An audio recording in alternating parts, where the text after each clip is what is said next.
This is one of the great joys as a professor, is to have the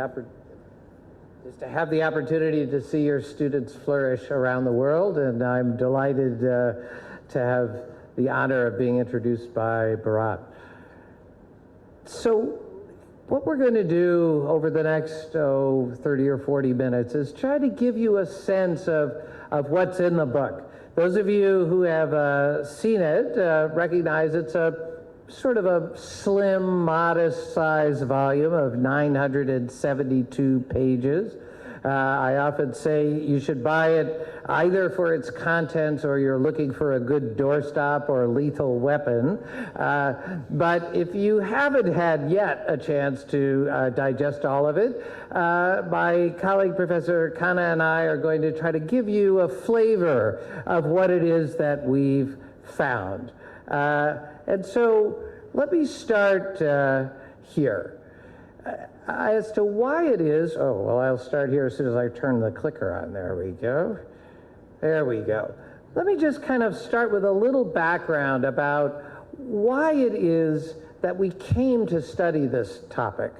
So there's been a lot of talk around emerging economies.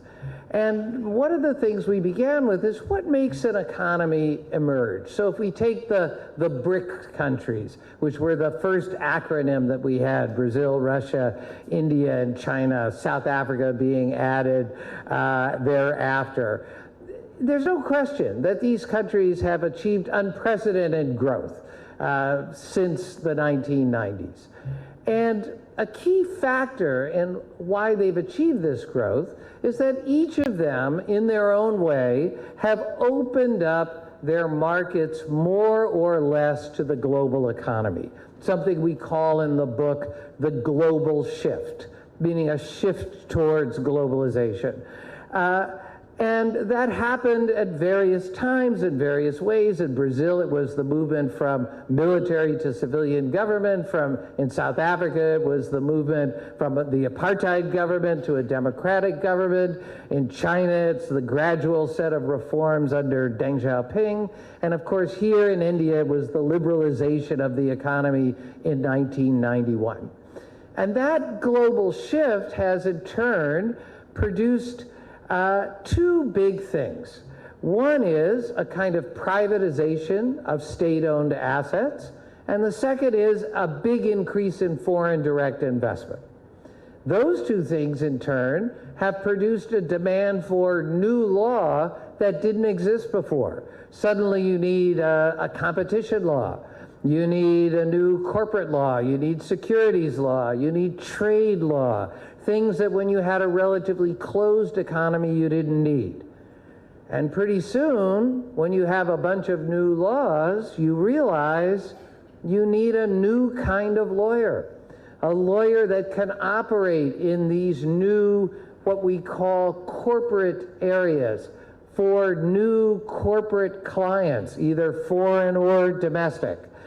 And that can interface between the Indian economy and the institutions of global governance and the broader global economy as a whole.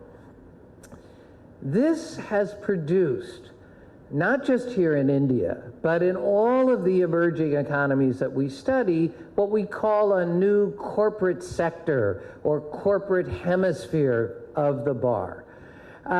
And this new corporate sector is comprised of a number of pieces. First, and Bharat mentioned this, there's been a tremendous increase in the size and the sophistication and the scope of work, and yes, the profitability of law firms here in India. If you go back and look at what was the largest law firm in India before liberalization, yes, it was the British Raj firms. But there were only a few of them, and even the largest of them had fewer than 100 lawyers. Now there are several great law firms in India of far greater size and complexity than that. You also have seen increasing competition between this new domestic sector of the legal profession and the international or global or foreign firms who seek to follow their clients into these new markets. Again, we see this in Brazil, in South Africa, in China, in Russia, in Africa, in all of the markets that we study. As we know, foreign law firms are allowed in or not in various ways, but even when they are prohibited from establishing offices, they're nevertheless here, whether serving the market virtually through fly-in and fly-out arrangements. We've also seen, and this is a newer development here in India, but I think one, as our friend Bharat Vasani is a perfect example, an explosion in the size and the sophistication of in-house legal departments, led by increasingly sophisticated general counsels who operate both as important diagnosticians of legal problems for their companies, meaning they are the ones that decide what a legal matter is and how it should be addressed, and the principal purchasing agents for what kinds of law firms or other legal services providers will provide those services, as well as being increasingly instrumental in the senior leadership teams within the companies. And finally, we're seeing a whole new group of legal service providers. And here, again, India is at the forefront. Legal process outsourcing was something that was really invented here in India. But we now have a number of other kinds of players, from electronic discovery companies to artificial intelligence providers to the reemergence of the large accountancy networks, or the big four in the market for legal services. So there is an increasingly competitive landscape which is being pushed by a huge increase in cross-border activity. First, inbound investment into India, but increasingly great Indian companies or Brazilian companies or Chinese companies are moving outside of their countries, sometimes to the more established economies in the global north, but sometimes increasingly to other emerging economies, particularly in other areas in Asia, Latin America, and Africa. And all of this is put a premium on lawyers having new and different kinds of skills to be able to operate in this complex environment. This, in turn, is pressing legal education to change. To move from primarily, to be honest, more of a memorization curriculum based on understanding of formal laws, oftentimes focused in the litigation context, to one that's more and more focused around transactional skills, interdisciplinary skills, understanding practical skills. And this is being done not just in the traditional law schools, like the great national law schools here in India, but also by the growth of a number of new private law schools, like Jindal, or even things like executive education or online legal education, which are growing not just here in India, but around the world. And this finally puts pressure on regulation. The regulatory structure wasn't designed to cope with all of these new kinds of changes. It was designed to focus on a purely domestic, mostly litigation-oriented, not very large bar. Now suddenly it has had to cope with a completely transformed bar, and that's also challenging our understanding of professional identity. That is, what does it mean to be a public profession in a global age? But globalization is not just a unidirectional phenomenon. We talk all the time about globalization. But remember this, law, of course, has been the most traditionally local practice in the world. Lawyers practice a particular kind of law in a particular jurisdiction, bounded by the law itself, language, culture, and the fact that it's a personal service. Today, none of those factors are as constraining as they once were, and yet there is no single global law, let alone a global legal culture.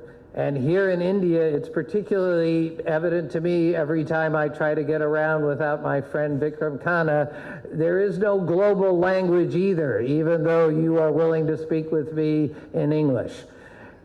And while technology allows distant contact, how many of you would be here if I was just a face on that screen, right?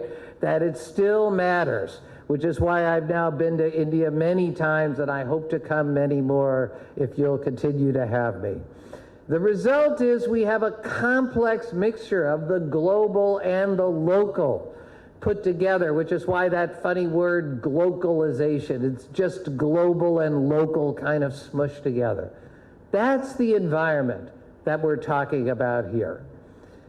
We know these things are going on, but there is very little systematic research by academics like me anywhere in the world around these issues.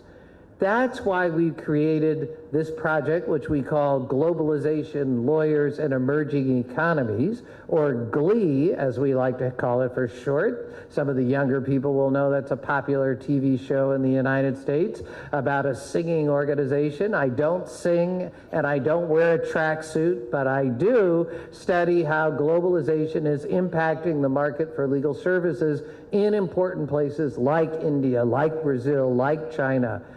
And we do so by creating a multinational, multi-jurisdictional, multidisciplinary research team. Because you cannot understand these phenomena only from one perspective. And you certainly cannot understand it only from sitting in a place like Cambridge, Massachusetts. You have to work collaboratively with great scholars and practitioners and policymakers in the countries that you want to understand, and we have been so blessed to do that here in India. Right now, we have over 50 researchers studying these changes all around the world, and we are beginning our new project in Africa as we speak. There's a book similar to this one on Brazil that will come out in a couple of months, and a book on China that will come out probably by this time next year. And we hope to have our Africa research well underway by that time. But we chose to come to India first.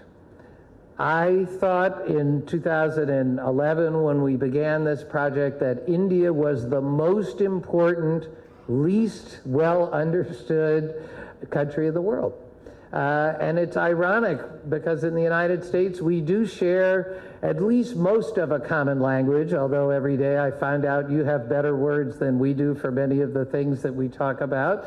And we share much of a common law tradition, which we got from the English.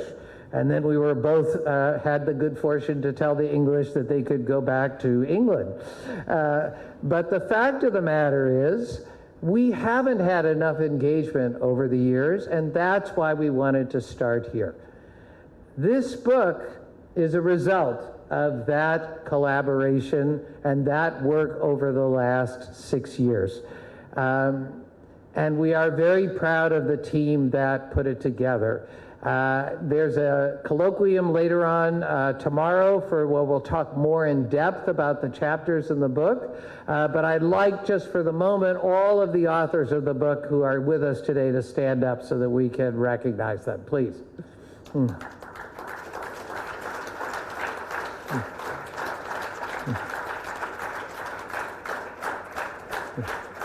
Thank you. They have done truly impressive work. The book contains 22 chapters from 30 authors from India, the United States, and Singapore. Each chapter is an original empirical project. That means we went out and did our own research, talking to lawyers, looking at data, to try to collect the kind of information that had not been so far collected on the Indian legal profession. It's divided into 7 sections, and I promise I won't read the whole book here, but let me just give you a sense of what's there.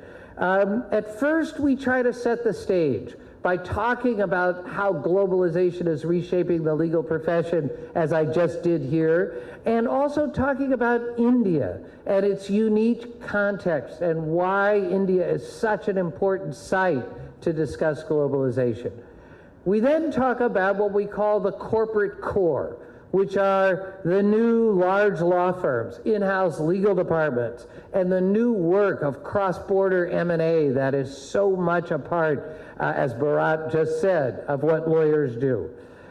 We then talk about new actors and new functions within the corporate core. So again, Bharat, you mentioned we have a second generation, a new wave of law firms here in India, which have become very important.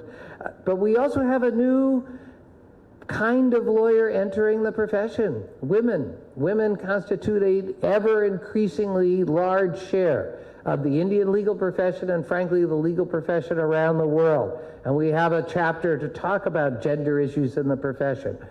Or pro bono as a formal matter. Indian lawyers have always, of course, believed in public service, but pro bono policies are a relatively recent invention for Indian law firms. And we talk about the emerging role of law and lawyers in regulatory policy. We then talk about kind of that regulation in particular and the competition with foreign lawyers. We do so by looking at the foreign law firms themselves and how they've sought to serve the Indian market, as well as the debates about the regulation, not just of foreign law firms, but of the Indian legal profession itself. We then have a section that looks at lawyers outside of this corporate core who are being reshaped by it. So we look, for example, at senior advocates, or as they are called in the book, the grand advocates, who have played such an important role in India. How are they interacting with the new corporate lawyers? Or legal process outsourcing organizations, or even lawyers in small towns and small practices who now are also being influenced by globalization. One of the messages here is globalization is not just for the large and great law firms or in-house legal departments, but it's affecting everybody. We then talk about legal education and how the national law schools have been transformed, how recruiting processes and practices which never were a function of legal education before are becoming formalized by the work of students like the students who are in this room. And we talk about the creation of new law schools, new globally focused law schools like Jindal. And finally, we talk about how is India trying to build capacity within the legal profession to interface with the institutions of global governance, the IMF, the WTO, the other regional and global economic forums, which play such a key role. Within all of those empirical studies, we try to address four key questions. First, how have Anglo-American models of corporate law firms, in-house legal departments, shaped India's own new version of the corporate legal sector, and why has this happened and how is it happening? Second, but how is India's unique social structure, economic structure, political structure, geographic structure shaped these institutions to produce law firms and legal departments that aren't just carbon copies of the global standards, but in fact are uniquely Indian in their orientation? How is this new corporate core affecting the rest of the legal profession, legal education, professional regulation, other lawyers? And finally, how is this transforming the economic, political, and social development of India and its growth around the world? Today, we're going to focus on the first two of those questions by looking at the growth of the new corporate law sector in India. We have another showcase in Delhi next week, on December 15th, where we'll focus on the second two issues about the effect of the corporate core on the rest of the profession and on the Indian state. And we'd love to see as many of you as possible come to that. Professor Vikram Khanna, my partner in crime on this venture, is about to come to the podium to talk a little bit about some of our substantive findings, and that'll be followed by a panel discussion in which we have a group of really world-class, outstanding lawyers and general counsels who are going to come and talk not just about what has happened, but what they see happening in the coming years. And for those who can join us tomorrow, we will have a colloquium from 10 to 4 in which some of the authors here in the room will present more detailed findings with comments from outstanding lawyers. And of course, if you want to really know more, you can buy the book, which is in the back of the room, and we hope you will take a look at it. And I hope you will also look at our digital magazine, The Practice, which will do a special issue on the book. But for now, what I would like to do is to welcome Professor Vikram Khanna to the stand. I'll just say this. There have been countless people who have helped us in what we do, too many to thank here. The bios of all our speakers and of the participants in the book are in your materials. We won't read them. And we can't begin to thank everyone who contributed to the work that we do. But the book is dedicated to you, to the countless lawyers leading India into the future, and we can't thank you enough for everything that you have and will do. But for now, I turn to Professor Khanna, without whose tireless work and knowledge about India, this project would never happen. Thank you very much.